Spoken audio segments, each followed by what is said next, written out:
Merci Ben. Alors aujourd'hui on fait un montage dans une Subaru Impreza WRX de 2015. La radio d'origine c'est ça, qui a cramé et qui vaut ici en Suisse 1500 francs. Donc la cliente a pris la décision de monter un autre système audio. On a monté une radio Pioneer avec la face rabattable. Elle a la fonction lecteur DVD, la carte, voilà, la carte SD. Et puis on est venu ici dedans, dans le vide-poche, et puis on lui a remplacé la prise USB d'origine par une prise reliée à la radio. Donc c'est totalement intégré au système d'origine et ça fonctionne. L'avantage du système, c'est moi qui me suis connecté une seule fois à la voiture avec l'Apple CarPlay dans ce cas-là. Elle aura le système Android qui fonctionne aussi sans fil. C'est que dès qu'on va démarrer la voiture, le grand avantage, c'est que bon, il va nous dire qu'il faut qu'on fasse attention à la route. Ça, c'est comme tous les systèmes Pioneer d'origine. On va simplement lui dire OK.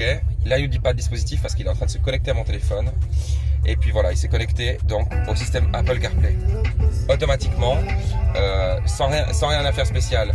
L'avantage, c'est qu'on va pouvoir utiliser le GPS. Donc moi, dans ce cas-là, en plus c'est un écran tactile. Donc moi, en plus, j'ai le système TomTom ou le Sigic que je peux utiliser. Elle fait la lecture de messages. Donc si je reçois un message sur WhatsApp, elle va lire les messages que je reçois sur WhatsApp, par exemple. On peut utiliser Google Maps qui sera utilisé pour tous les systèmes Android.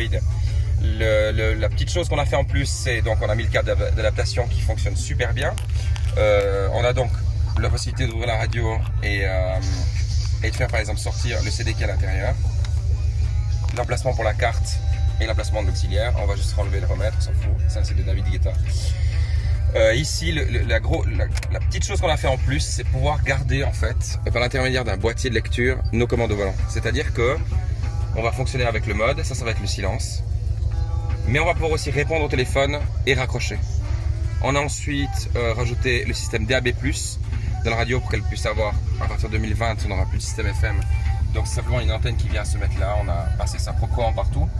Et en plus on a ici de ce côté-ci le micro qui va nous servir pour tout ce qui sera les appels.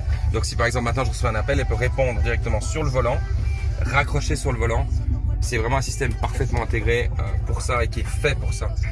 Ça a un prix, ça par contre je ne vais pas vous le dire parce que je ne sais pas si la cliente est d'accord que je vous le dise. Mais c'est un vrai investissement. Par rapport à ça, c'est beaucoup plus intéressant. Elle a sa radio d'origine qui est quasiment radio cassette, sauf qu'elle a un CD. Là on peut vraiment connecter un téléphone. On peut avoir un téléphone connecté et en plus un deuxième sur un USB. C'est vraiment, encore une fois, on a monté un système top dans une voiture qui est plutôt sympa. Voilà, on espère vous faire bientôt une autre vidéo d'un autre montage. Si vous avez des questions, vous pouvez nous contacter ou passer directement à l'atelier. Bonne journée, bye bye.